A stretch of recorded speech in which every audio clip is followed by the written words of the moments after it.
All right. How's everybody feeling? Good? Sweet. So today, all about wholesaling 101, off-market deal finding, whether you're just starting out or you're doing a few deals a month already, lots of stuff for you here. Wholesaling is the most proven path to financial freedom. I firmly believe that, and I think it's the quickest path as well. So a little bit about me. This is my wife and our 2-year-old now. We just moved to London 2 years ago on a whim. Why? Because we can. Why not, right? Like this is the why behind wholesaling and finding off-market properties. It's all the financial freedom, time freedom, the things in life that we really want to do and experience. This is the power behind it. Offer Now, Idaho. We do anywhere from 10 to 15 off-market deals a month now, just in the state of Idaho, which is, it's crazy to think where we came from when it was me just cold calling to now. And I have a team of 19 people. Corey, can you raise your hand in the back? This is my COO and integrator. He's a systems guy, an absolute rock star. If you really want to nerd out on anything system process related, please talk to Corey. He's an absolute stud. We've done just over 400 off-market deals total in Idaho. And I'm also the founder of Real Freedom Community. We just started that. That's about bringing people together to break through that initial fear and achieve financial freedom and all the fun things that come with it, okay? Yeah, this is me. I love this meme. Why in the world do people do this? They work for somebody else until they're 65, and then they hope that they have enough money at the end to retire and then start living the life they want? Like, this is the social norm. Like, this is horrible, right? Like, hopefully I've got enough money saved up when I'm 65. Hopefully I'm in good health. All my good years are behind me, and now I'm gonna start living the life that I wanna live. This is ass backwards, right? There is another way. And I know everybody in this room can really relate to this. This is why we're into real estate. Okay, so my gives. Tomorrow, Corey and myself are parking ourselves at Pioneer Title in Boise. 8 a.m. to 5 p.m. all day. Come get help for free on anything that you want. Like literally, we'll pull up our sales force. We'll talk about any deal, anything that you want to learn about, any lead source channel, how to integrate, whatever.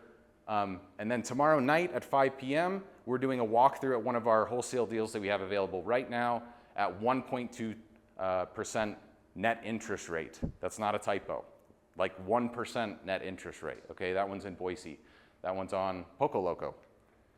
My only ask, if you get value today, just take a video, tag me on Instagram, and share. If you are looking to join a community and want to apply to that, shoot me a text. I wrote my number here on the whiteboard. Or if you just need help with anything, anytime, shoot me a text. I'm available. Okay. This scene from The Matrix. On market or off market? The red pill or the blue pill?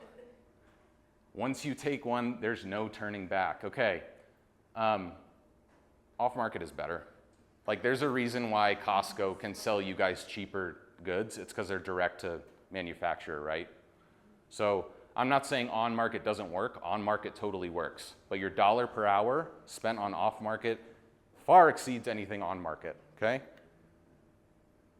You are making $500,000 and you are only going to pay me 30?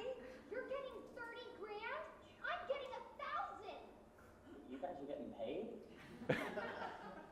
So I love that because there's this perception about the off-market space, about like wholesalers needing to bring flippers deals and like, you're my bird dog and go, like, I have the money, so you need to bring the deals to me. And it's like, no, let's redefine wholesaling, okay? It's not wholesaling. Wholesaling is just an exit strategy. How many of you have ever been a part of a wholesale transaction? Okay. How many of you know what wholesaling is? Okay. Most people, some people not. Okay. So on a basic level, wholesaling is just an assignment of contract. I go and get a property under contract, and then instead of buying it, I assign the rights to that contract to an end buyer for a finder's fee. And I just make $10,000, $20,000, whatever that finder's fee is for another investor to buy it. So I'm literally just trading paper for a quick assignment. That's an exit strategy. That's not the full power of the skill that we're developing here. Wholesaling is really the art of finding discounted properties. What I do with the property, right, that's my choice. It's not that I'm wholesaling every single property that we get under contract. No, some become rentals, some become flips, some become Airbnbs, the whole shebang, right? He who has the deal makes the rules, right? Richest man in Babylon, if you've ever read that, he who has the gold makes the deals. Well, in real estate, he who has the deal makes the rules. That's why I started with where I started with. It all starts with the deal. And if you get really good deals up front, it makes everything else exponentially easier. Contractors, flips, your margin, your holding costs, everything. So this is my first deal in 2019, this little tiny piece of land. First wholesaling deal, cold calling lead. Okay, this woman was on the tax delinquent list. She was 3 years behind on payments. About to lose it to tax deed auction, and I didn't know what the heck I was doing, okay? So I didn't even know what I could pay for this. But I caught her on the right day, and she says, yes, I'd like to sell. So I called on all the neighbors, and I said, hey, you know that little skinny piece of land next to you guys? I don't even know if anything could fit on that, but what would you pay for it if it was for sale? I found one of the neighbors that wanted to buy it, and I backed into the deal, and I asked her what's the lowest she would take, and I made $11,000. On my first deal. Had no freaking clue what I was doing. I'll never forget where I was in my engineering office working as an engineer, standing next to the printer, opening my phone, and I see this wire for $11,000 and I'm like, this can't be real. Because even as an engineer, it took me like 2.5 months to make that amount of money. And yes, it took me 8 months of cold calling part-time to get that first deal, which seems like a lot, but not in the macro scale of life, right? To get that first deal, it completely changed my brain chemistry forever. Fast forward to this year. This is our biggest deal that we've ever done in company history to date. We're gonna make about $900,000. This is 6 new build townhomes in St. Anthony in eastern Idaho, also a cold call. Now, if you had told me in 2019, hey Ryan, in 5 years from now, because of all the failure and skills that you've developed as a cold caller, as a terrible cold caller, because I was an engineer, so I had negative social skills, you would be able to make $900,000 in one transaction, I would have said, you are out of your freaking mind, right? Not only that, we bought it at 3.5% interest sub 2 and financed a second position at 0% interest for $500K with no balloon. Ridiculous, right? Okay. Why would someone ever sell a property like this? Are you kidding me? Why would somebody ever do this? This is the deal killer. It's non-belief. It's Ron Burgundy. So let me tell you a story. Before we moved to London, we had 2 vehicles, right? We're in the middle of a move. I'm a new dad, and I'm like, holy crap, we're about to pack up our whole life and move to London. There's a million things to do. Well, shipping cars over that have the steering wheel on the opposite side of the car don't exactly work in London, right? Okay. So we're gonna sell our cars. Now, I did what anybody else would do. I went on Kelley Blue Book, and I saw my Nissan Xterra was worth like $24,000, Kelley Blue Book, right? I could have posted it on Craigslist. I could have posted it on Facebook Marketplace. I could have put a for sale sign in the window, and I probably could have gotten like $22,000, $23,000, right? What did I do? I went to CarMax.com, I got an instant quote, they said, we'll give you 20 grand for it, and I freaking took it. Why? I traded equity for speed and convenience, right? And when I bring the car example and the car analogy into the conversation, or I'm talking to a seller and I bring up car analogies, it clicks for people, and they're like, oh, I totally get it. But because there's so much emotion, logistics, stuff to pack up, memories in a house, for some reason it's different in our mind, right? It's the same exact concept. People will trade equity for speed and convenience. They do it all the time. So, wholesaling and deal finding, 3 main things: lead generation, conversion, and disposition. Lead generation, who in the world am I going to talk to sell me a property at a discount? Part 2, conversion, getting a deal under contract. Once I find somebody that might sell me a property, how in the world do I get them to sign a contract at a discount, okay? Disposition. Then, this is the fun part, this is the easy one. Like, once I get it under contract, what do I do with it, okay? There's a reason why lead generation is starred. It's because that's where most people get stuck. So let's keep it really simple, stupid. I like simple stuff. My team likes simple stuff. So for some reason, people in real estate in a wholesaling business, they think that it operates completely different from any other type of company or business, and it doesn't. We're just dealing with a different product or service. Any business or product or service starts with a certain amount of leads. You talk to those leads. You make appointments with those leads. You make them offers or you try to sell them your product, and then you get a certain number of contracts from those appointments or you get a certain number of no's. So if you're just starting out, these are the 5 things you need to start tracking on a daily or weekly basis. Number of leads, number of contacts or two-way conversations. That's how many correct property owners am I talking to in a day or a week? How many appointments am I setting from those? How many offers am I making? And how many contracts am I getting from those offers? It's that simple, okay? But most people underestimate the amount of leads that it takes to get into a contract. And I'm gonna show you guys how many leads it takes for us to get a contract. So this is a chart. It's not important that you see the details. This purple line up top, that's the number of texting leads we're doing in a week. This blue line is the number of outbound cold calling leads we're doing in a week. All the other lines are our inbound channels. You have to define what a lead is to you. What is a lead? This is gonna change throughout your journey, okay? When I was first starting and I was a one-man band, my lead criteria was very strict because I'm a one-person show. Like, I have limited time, right? So I have to be very strict on what a lead is.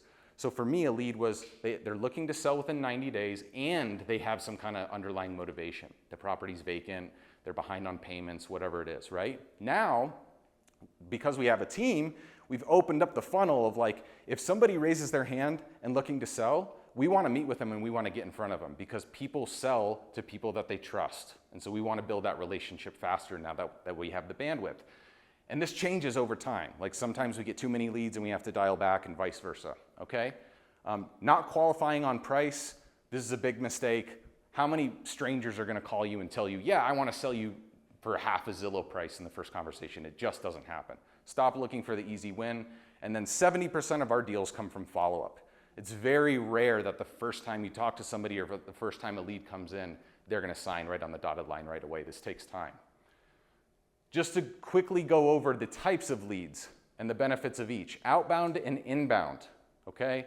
Let's start with inbound. It costs a lot of money, but these are people that are seeking you, right? These are people that are raising their hand. I have a problem. I want to sell my property. I've responded to your website or something that says I need to sell a property fast for cash. Please help me, okay? Low time costs, less rejection. They're seeking you out. But high skill required. If you don't know what you're doing, you're gonna be out a lot of money really quick, right? These are like a Google pay-per-click. If you ever Google something and like the top 3 things say ad next to it, that's what Google pay-per-click advertising is. TV commercials, direct mail, you send out snail mail, billboards, there's a bunch of different things. Outbound, right? This is where I steer most people starting out because there's a low barrier. It doesn't cost you any money. Not many of us starting out are sitting on a pile of cash, okay? This is a great way to cut your teeth and learn the sales skills needed to buy properties at a discount and genuinely help people. Doesn't cost a lot of money, but there's a lot of rejection. So are you okay with that? So we're gonna define what fear looks like and that cost. The 2 main outbound channels we're doing now are cold calling and texting. They're very scalable and you can do a lot of damage with them. Okay, enough of that. How many outbound leads is a contract for us? I know it's hard to see. This top grouping here is from 2024, this bottom grouping from 2023. Right now for us, 143 outbound leads is a contract. That's a lot. That's a lot. Because we've opened up the funnel, right? And so we're getting less efficient, but we're still getting more contracts because we're meeting with more people, right? So that's why it's gone up from 94 back last year, all right? How many appointments does it take for us to get a signed contract? 12. That means 11 out of 12 times when we meet with sellers, we're getting rejected. 11 out of 12 times. That's a lot. That's not very fun, is it? in person. We do virtual too. Yeah. How about inbound? 1 out of every 5 appointments is a contract. Oh, but I'm still getting rejected 4 out of 5 times, right? This is just part of the game. But still, they sought us out. 1 out of every 18 leads is a contract. Way less. But our cost is way higher, right? So just to give you guys some rough numbers, this is at scale. When I was starting out, it was about 1 out of every 45 outbound leads was a contract because I was the one prospecting, I was the one doing the appointments, and you'll do better, right? Then you have a team and there's inefficiencies and things get missed and lost all the time. So you will do significantly better than this solo. I always get asked this, so I'll just briefly touch on it. These are your must-hit for lists. Anything that can indicate any type of financial distress, code violation, tax delinquent, utility shutoff, pre-foreclosure vacant, like those are the ones you want to hit first. Every list works. It's just about hitting the targeted ones first. Okay, sales training and process. Oh, my biggest headaches in the business are on that. Corey can attest to that. This never ends. This never ends because every time you bring on a new person into the team, it's like starting from square one. So do not have too many exit strategies to start. Like for your first couple years, you should not even mess with terms. You should, what in the heck is a novation? I don't even know what that is. Please do not. No, please don't. Okay? Mega fail. Why? Ask me how I know. Okay. We brought in salespeople before and we were like, hey, if they don't like the cash offer, switch to terms. And if they don't like the terms offer, do a novation. And if they don't want to do a novation, then give them a realtor referral. 0 deals from that, right? A confused mind says no. They have no way to know. It takes all the focus off of serving the seller and whatever's going on in their situation, right? That's how you can genuinely, truly help people. This right here, do I have a laser on here? No? Okay. This right here, ask them why they wouldn't just list it with a realtor because that will get them top dollar. This is the funniest thing. Like, people are afraid to ask their leads, why wouldn't you just list it with a realtor? People are afraid to ask that question. They think that the seller is going to say, oh my gosh, Ryan, I've never thought about listing with a realtor before. Hold on, I'm going to call my neighbor Susan, she's a realtor, and that's such a good idea. Ryan, I don't need your help anymore, sorry, goodbye, right? No, everybody knows like 10 different realtors, right? This is one of the first things that we say in our appointment when we're meeting with a seller. It totally disarms them. It takes all the sales pressure off. Our definition of a successful appointment is, did we get to the truth? It's not getting a contract. That's where everybody screws up. They're looking for the easy win. So again, our success at an appointment is, did we get to the truth? Okay? People can feel when you're being genuine. We're getting rejected 11 out of 12 times. That means 11 out of 12 times, we still have the opportunity to serve somebody in a difficult situation. And we're not the best fit for most people. So let's not hide it. Let's tell them what our service is, what our niche is. We have so much more success just because we're totally transparent. We do this to make a profit. We're investors. Typically, people that work with us like to trade a little bit of equity in exchange for speed and convenience. We tell people that. And you know what most people say? Yeah, I understand. I know you guys have to make a profit. Okay, well, maybe we're the right fit here, right? Last thing on this slide, I know there's a lot going on. This third-person price anchor, if you do nothing else in your sales process, this is the one tool that will get you deeper discounts on your properties or on your leads, okay? The third-person price anchor, this is, hey, Mr. and Mrs. Seller, it looks like other investors are buying properties in the area at auction around that 200 to 210 range. This is a low anchor. It's not me making them a lowball offer. It's not my offer. It's what other investors are paying at auction. Now, when I say that, I'm going to get some kind of reaction. I'm going to get a lot of times a negative reaction that feels awkward from the seller, right? But I'm going to get a lot of information from that reaction. And I can always recover with, I'm not saying that's what we could offer, I'm just saying that's what it looks like other people are buying, right? Super powerful question, very easy to say, incredibly hard to do when you're face to face with somebody. It's very awkward, okay? Use the third person though, it's your friend. Again, it's not you making the offer, it's somebody else, it's an imaginary person. All right, CRM, just use a Google Sheet for the first couple of years. Like, you don't need anything fancy to do this at all. When you level up and you have a team, it gets really fun because you can make data-driven decisions, and we can be like, oh my gosh, we're at 130% of our average deal size goal for novations and wholesales this quarter.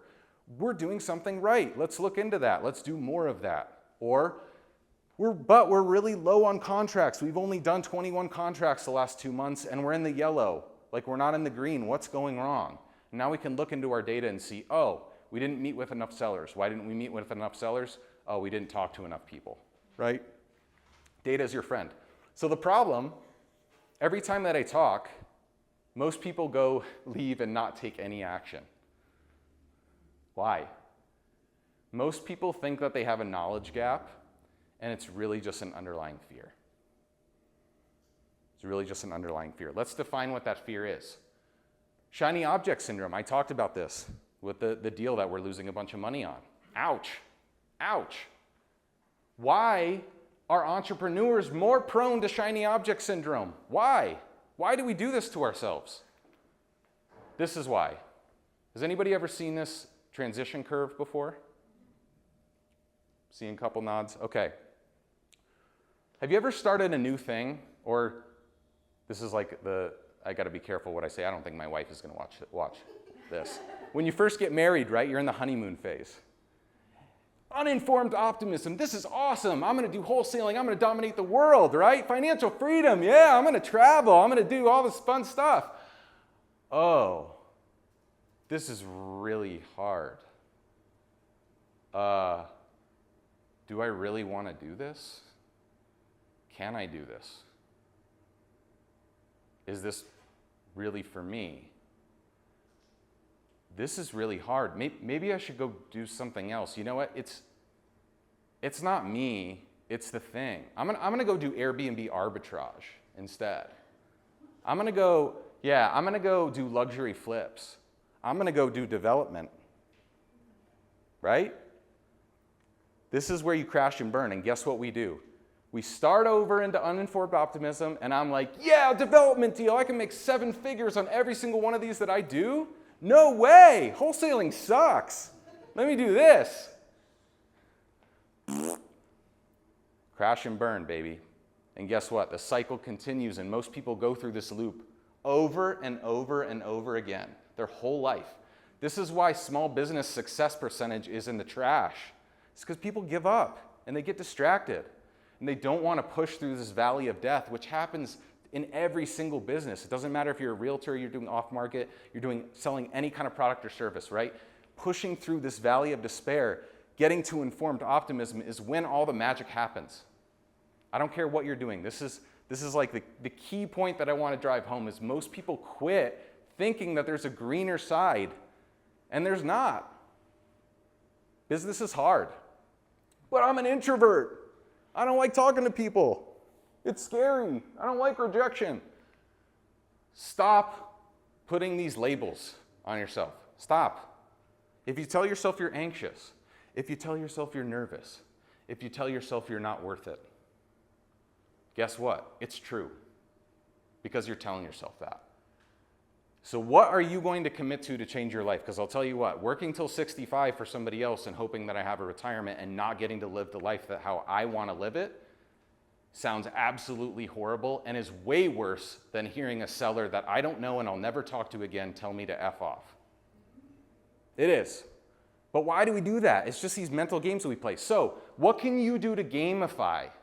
What can you do to gamify? When I was cold calling as an engineer and I completely sucked, I was doing the dishes, I was cooking food, I was folding the laundry, I was doing other things to distract my mind from the monotony of it because I didn't like it, because I wasn't good at it. You're not supposed to like this stuff when you're first starting and learning a new skill. It all sucks. It does. Nobody starts something new that's hard and is like, oh, I just love this. This is magic. It's going to happen. No, it takes time. Like, this is like when you're learning how to ski, right? It sucks. You're on your ass all the time, right? Or you're snowboarding. It sucks for a while. But then it starts to get better and better when you get good at it. So, this is like the stuff when you're in that crisis of meaning. I wrote this down. I will be a millionaire by age 30 every day when I started this 5 to 10 hours a week of cold calling as an engineer. And guess what? It came true. It came true. But I had to write it down to convince my head that it was real. Weird. Okay, working in your business to on your business. I love this chart. Level 3 and 4 is where this is the hardest part and where it takes the most amount of time. So first it's you, then it's you and a virtual assistant, right? Maybe they're doing some admin stuff or all the stuff that you hate. Level 3 and 4 is when you start hiring people onto the team. And guess what? Not only are you still having to generate revenue for the business and making sure deals still close, you're having to learn all new skills of hiring, firing, training, being a leader. These are all new things. You're going to suck at them. There is a long time between level 3 and 4 to level 7 where you mostly work on your business. I'm still not here at level 7. I'm here at level 6. Still. Because you have to wear so many hats when you decide everybody, like it's 6 months from the time I hire an employee, I have to pay them to fail for 6 months. I have to watch them take a really motivated lead that could be a $50,000 profit and lose the deal and still pay them a paycheck and then still go close other deals to make up for it. That's hard. And I had no idea that it would take that long when I did it, and I got really down on myself about it because it's hard, man. It's really tough. So just to bring this full circle, and then I'll wrap things up here, Idaho specific. Why is Idaho a really, really hard market? This chart here, this is from 2017 to 2022. I'm going to read this number out loud for you. 121% market appreciation in 5 years. 121% market appreciation in 5 years. That's bananas. Doesn't even make sense. Guess what happens when interest rates change? One of the biggest housing bubbles in America. There's another chart up here, but 7 out of every 10 listings in Idaho in July 2022 when interest rates changed had a price drop. 70%, it led the nation. That's a roller coaster market. It's not a San Francisco, it's not an LA, it's not a Miami, it's not a San Diego. But that rate of change, oh my gosh, how in the world do you survive that, right? This is what makes Idaho incredibly difficult to operate in. Now, if we zoom way out on a macro level, even though interest rates have doubled in a very short amount of time, which has never happened before in history, we're still at record low inventory. So how many people here think that there's going to be more people moving to Idaho as the years go along? Yeah, right? This problem is not going away. We cannot build homes fast enough. It's taking me 3 years to get permits in Garden City to build townhomes. Seriously, I know, it's laughable. It's a joke. And Idaho's like somewhat builder friendly. I can't even imagine like Seattle or some of these other areas. Okay, these are my last 2 slides. 2 case studies. This is a fourplex we just closed on Friday, actually. Cold call. Purchase price $600,000, as is, worth $900 and $925. It's already bringing in $5,100 a month rent. This is one of our better deals all time. $250,000 added to net worth from one phone call.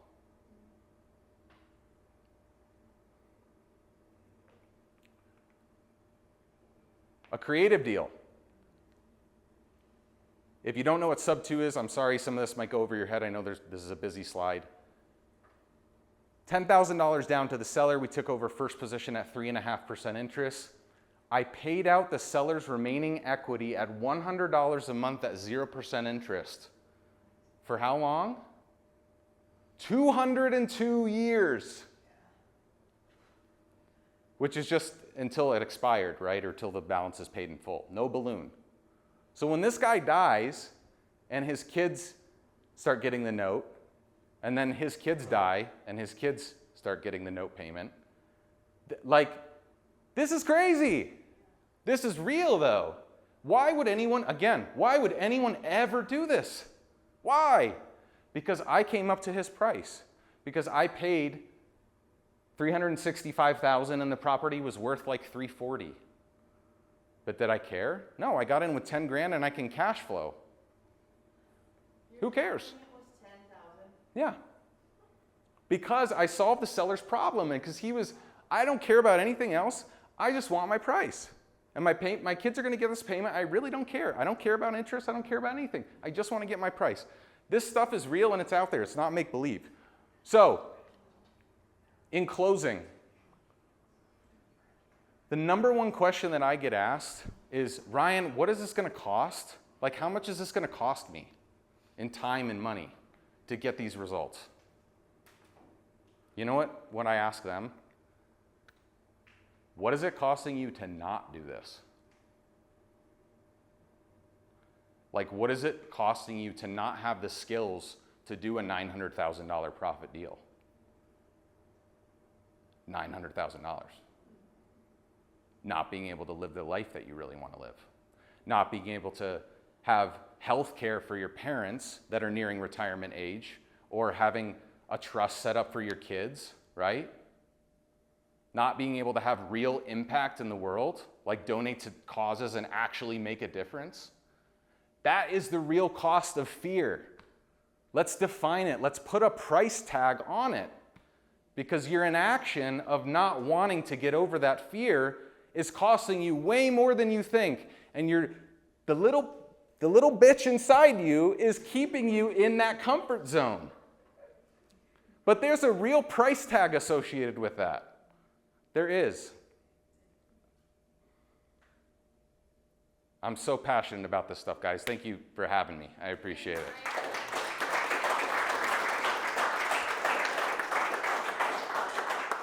awesome. Thank you. Yeah. Let's do Q&A. I know you guys have questions. That's a lot. So on that last transaction that you did, and for most of your transactions that you do, when you're acquiring the property, are you acquiring it under an LLC or are you acquiring it under some type of land trust or something to circumvent having to do the dual and sell clause? What's your action? What's your plan? Good question. So if I can add a little context to that. So when you're buying a property subject to or on terms, and you're making payments on somebody else's note, the boogeyman is that the due on sale clause can get called.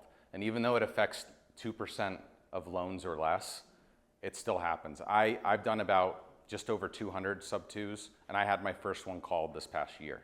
Now, I negotiated with them. Everything was good. We did a contract for deed. Different side tangent, but we solved it without me having to pay them off in full, okay? And a majority of these you can solve, okay? But a way that you can circumvent that, or not circumvent it, but make it harder for the lender to be able to see that there was a change in ownership, is by buying in a land trust. I currently don't do that. I'm not that sophisticated. Again, it's only 2% of all loans, so like, maybe if I start doing 1,000 or more and my risk is higher because I have all these other notes, I might start doing it, but I just do LLCs for now, for the terms deals, yeah. Yeah. And when we're wholesaling them, we also make the seller and buyer sign a hold harmless document that's like, hey, whatever happens from here, and whoever wants that, I can share it with anybody here. But whatever happens from here, we're not liable, basically. Anybody else? Well, I've got one. Yeah. So I noticed that you had a multifamily, was that one? Yeah. You said one call. Yeah. Is it the same kind of process to call on multifamily as it is for like single family homes, residential? Because I'm very familiar with the single family wholesaling, but I didn't even think about multifamily, on that scale. Yeah, good question. So An easy place that you can get your data that not a lot of people know about is Pioneer Title, or like our title company. We can ask them for entire zip codes of data, and they can pull it with owner name, address, tax assessed value, what type of property it is, single family, commercial, multifamily, and then you can sort on all of that, size of the house, price point, right? And so you can, if you want to get a multifamily deal, you can sort just on multifamily and make that all of your data and all of your calling and texting. And are you looking for the same thing, distressed seller, tax lien fees, that sort of thing? Yes. Okay. Yeah. What if it's an LLC? Same thing. You can still find their contact information. Yeah. So there's multiple websites that are called skip tracers, and you just plug in, you upload your data list, and they scour the internet for data, and they can find contact information. So. Yeah. Yeah. On a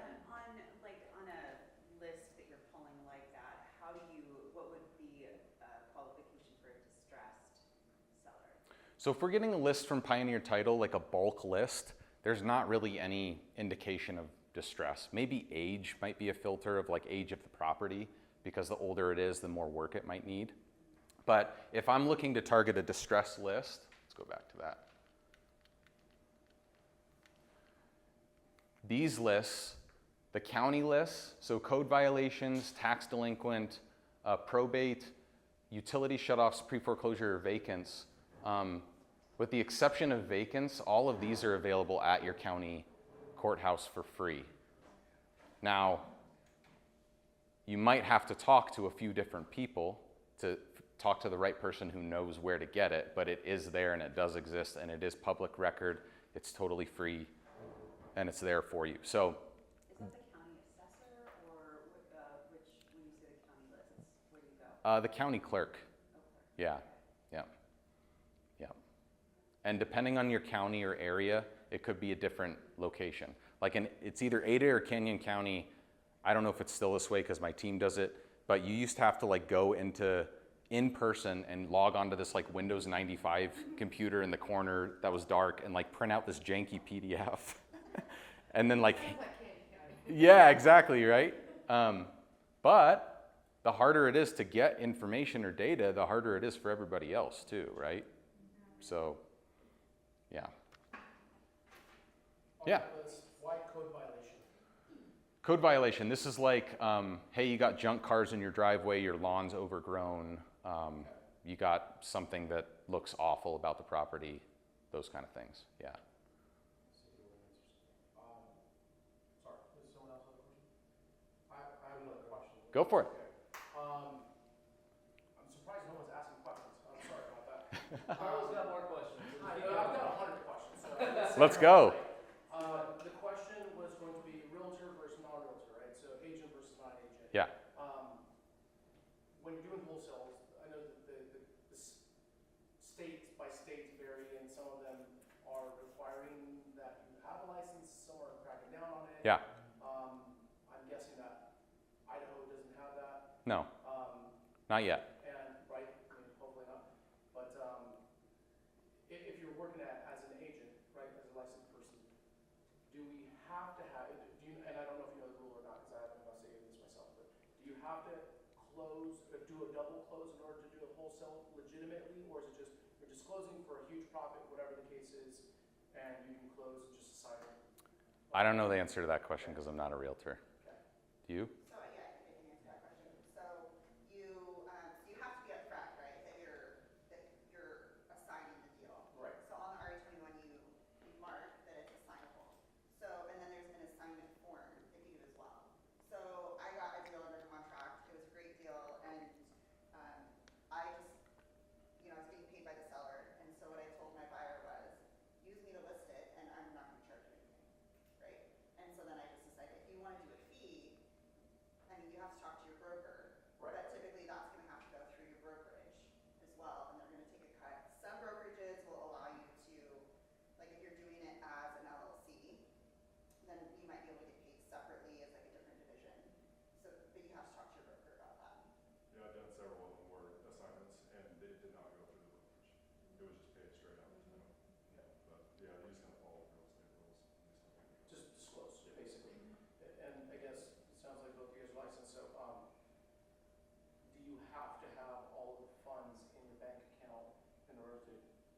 legitimately put the deal under contract in order to say, hey, I can actually close on this in the event, like, you don't No, find not out? usually. So any of them that I've done, and then you can speak to this as well. So there's been several times I've come in and put something under contract before I had to have proof of funds, before I had to have Right. even earnest money down sometimes. Right. I would sign it before then. Yeah. And then that would kick over to them. Now they would have to do the funds. That's good stuff. And how do Right. you handle proof of funds, Ryan? Um, You get people asking for that? not often. Not. The last one I did, they didn't ever ask for proof of funds. I mean, like when we're selling a property, we always ask for it, right? But like the type of buyers or the type of sellers that we work with, like they're in a situation, right? Like they're either not sophisticated enough to ask or they don't care. Like they just want to know that you're there to solve their problem, right? And help them. So, and to that note, I think regulations are a good thing. Like I think having to be licensed to wholesale properties is a good thing. Because right now, wholesaling, especially in Idaho, is like the wild, wild west. And it's annoying to have like people that have no idea what they're doing just locking up properties under contract. That's why like the first one I ever did when I didn't know what I was doing, I backed into the deal from the buyer, right? The problem with wholesalers now is they're just going willy-nilly locking stuff up under contract that they have no business or ability to sell because they don't know what they're doing. So I think regulations are a good thing there. Yeah. So if somebody just starting out, one man band, one gal band, would you suggest going the title route list and dialing, or driving for dollars and looking for distressed properties, both? How would you value or evaluate those two strategies? Yeah, I think driving for dollars is probably best. For those of you that don't know what that is, you're just driving around looking for houses that are in some form of visual distress. You're writing down the address, you're uploading those address to a skip tracer, getting their contact information and contacting them. Now, the important part is that this doesn't become a distraction from like having conversations, because talking to sellers is our highest revenue generating activity. It's not driving around in a car, right? So I know it's hard to talk to people on the phone and face rejection and talk to strangers, but you're not going to be good at it when you start out. It just requires practice. That's all. And sometimes years. Like, so give yourself some grace, for goodness sakes. Like, just give yourself some grace doing this. Neil, do you have a question? Yeah, how many years did you do this before quitting your corporate job? Yeah, good question. So I quit my corporate job in 2021. So I did it for about 3 years, double dipping. I was too calculated. I had to replace my income fully before I quit, which was probably dumb because I was still only doing it like 5 to 10. Yeah, I had to do it for like 4 or 5 years prior, double dipping. I could have been way further along had I quit earlier. Right. But that's the journey of the entrepreneur, right? Of that valley of despair and the security blanket of the consistent paycheck. Like once you go out on your own, it's scary.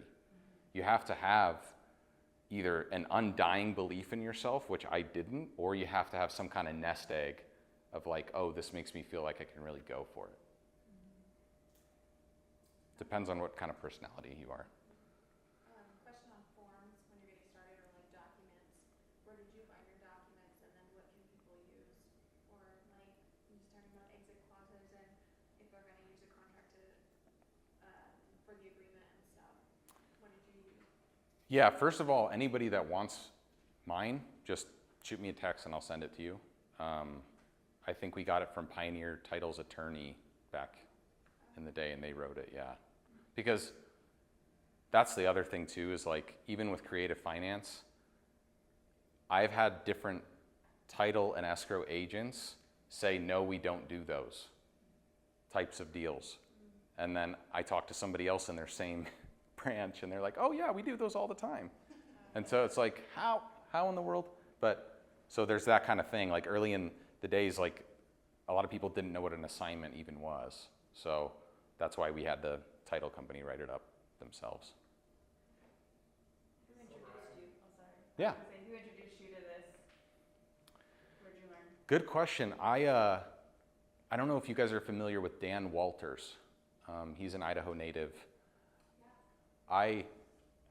I bought a rental property 50-50 with Corey as an engineer, like before the off-market stuff, just off of Craigslist.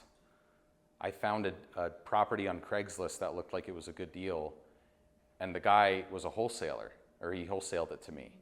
But I didn't know until I saw the closing statement, and I was like, what is this assignment fee? What is that? Oh, Dan, tell me, what is this?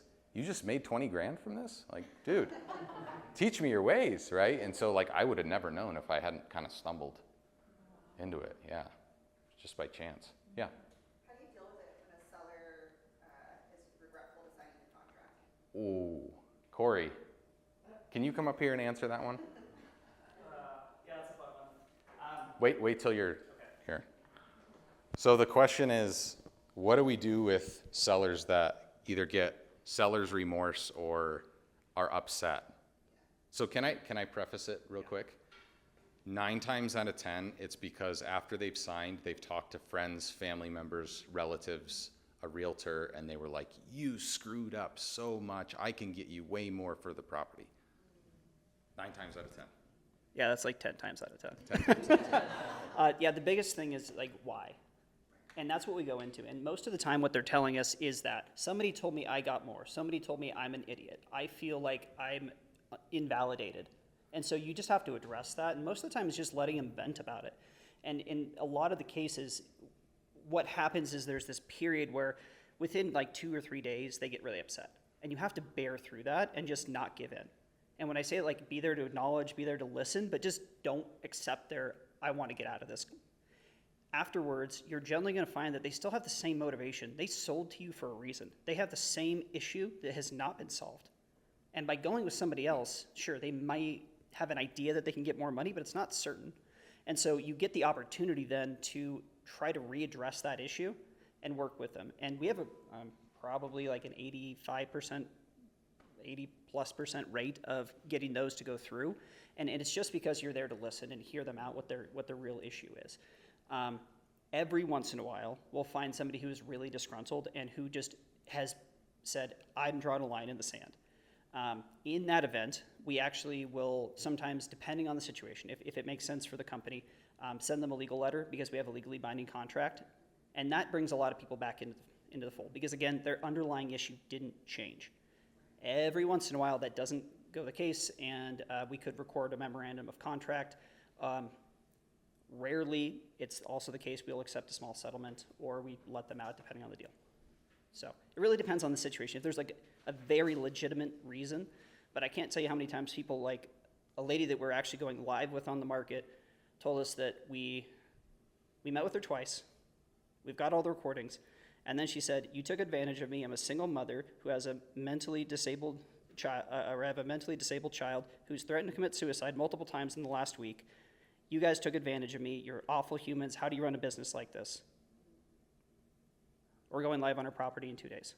And she's pleasant. And the comment I got from the realtor partners that we're working with is, yeah, she seems really nice.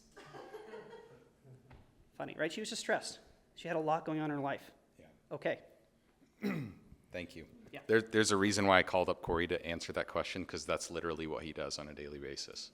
So he will never say it because he's super humble, but he is like the most disarming person ever, and his level of patience and like goodwill in his soul to genuinely help people feel that.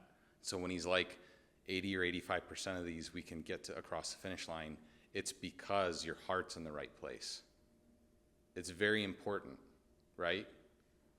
Like I think this is where people get confused, is like, yes, we like all the nice things that wholesaling does and finding off-market deals does. But if you're doing it for money, people can tell.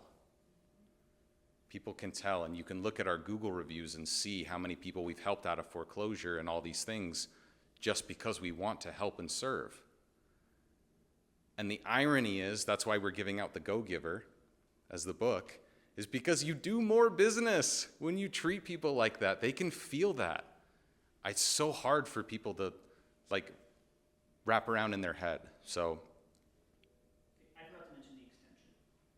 yes, yeah, good point. So if somebody's upset with us, we always try to find out why. right? So if somebody's being open and honest with us about why, obviously we want to work with that person and try give them an extension or come up a little bit in price, like whatever it takes just to get the deal done, right? So an extension is always the easiest way to do that. If they're not honest with us or they're just not responding, that's where our hands are kind of tied, where we're like, what else do you expect us to do here, kind of thing. So. Well, let's do one more. Yeah. We're good. Did you want to question? Yeah, kind of back to what Brian was saying earlier. Say you're a beginner, you're driving around looking for places, you make some cold calls, or you find numbers and get cold calls, and somebody says, yes, I'd like to sell my place. Then what? Yep, good question. So, yeah, in the slide, so when I was talking about, I really glanced over this, but this is super important. We don't qualify on price, right? So when somebody says that they're interested to sell, we don't just say, oh, how much do you want for it? Don't do that. Instead, we ask, what's your rough timeline to sell it? It's a very disarming, open-ended question that gets them talking about whatever might be going on in their situation. Or, you called me, I'm not looking to sell, only if you pay me highest and best price and this much over Zillow, and then that's the only way I'll move. Okay, well then that's not a lead, right? But that's why we ask timeline first, because it's a way less threatening question to a seller, and you'll find out a lot more information. So our team, it's timeline, timeline, timeline, timeline. What happens if you don't sell this summer? Are you okay to stay put another year? Sounds like you want to stay there another 5 to 10 years. Oh, whoa, a really exaggerated statement. We make those kind of assumptive statements because then I want him to correct me. I want him to say, whoa, 5 to 10 years? No, like 2 years max. So timeline, timeline, timeline, you'll find out way more information about people because they don't feel threatened. When it's about price, it's like either I win or you win. One of us has to lose, right? We don't want to create that kind of dynamic. So then, after you've established timeline, then it's, is this a viable person that's looking to sell? If they do have a timeline, if they've already started looking for a place to go or started planning next steps to look at other properties, maybe they have a job that's taking them out of state, like whatever the situation is, go meet with them. If they're about an hour outside of drive time, that's generally when we do it like a virtual appointment, like a Zoom or Google Meet. If they're older and they might not be tech savvy, we just do a phone call. But anything that we can do to get face-to-face with somebody that is looking to seriously move is the way to go. And then paperwork you would want to have with you? Yeah, we always carry a contract with us. What else? With a couple addendums. Yeah, like a document to be able to open escrow, so you can get that from my title company. Yeah. It's one pager. And then if you're looking for like, well, I don't even know what I can offer on this, look at the county tax assess, especially if it's in Ada or Canyon County. It's all public record, really easy. And if you're anywhere from like 60 to probably 75, 80% even, depending if it's a really nice house, you've got a good deal. Yeah, our general rule of thumb is like we don't pay attention to Zillow very much. Number one, because Idaho's a non-disclosure state, so the numbers aren't really accurate, especially like the further out you go, oh my gosh, it's like a shot in the dark. Tax assessed value is like our rough rule of thumb. We know that if we're under tax assessed value, a majority of the time, it's going to be a decent deal for us. Of course, there's a lot of variables. I'm just saying as a very rough rule of thumb, condition plays a huge factor, but like that's more of the gauge that we use versus Redfin, Realtor.com, Zillow, all that. Yeah. I want to do just maybe a soft referral. So, I mean, with our business, I have two different real estate attorneys. One's like, if I have to go to court, he's the guy. Another one's real fast, but they cost a lot of money. Yeah. I've actually added a Legal Shield account, and so I've just started using it, but I think it's worth checking out because it's like $45 a month, and there's attorneys in there. They'll do document review, part of that $45, and some other things that I can't think of right now, but I think it's, if you're just want somebody to review a document, or they'll send letters for you if you're like, hey, can you write up a letter and send it? It's part of that $45. And if you need something bigger, it's like 25% off their normal fees. So I don't know, I've started using it. I think it makes sense for a lot of people if you're just, again, document review or you know, hey, will you look at this contract? It's $45. You don't have to pay, you know, my guys are expensive, right? Hundreds of dollars, Yeah. thousands of bucks. So something to think about. Are they sophisticated in real estate investing, the legal? Some are, some aren't. I haven't had a ton of experience with them yet, but it's worth looking into. It's a group of attorneys, right? So they all, you know, get into Legal Shield or whatever. They're all attorneys, right? It's not just a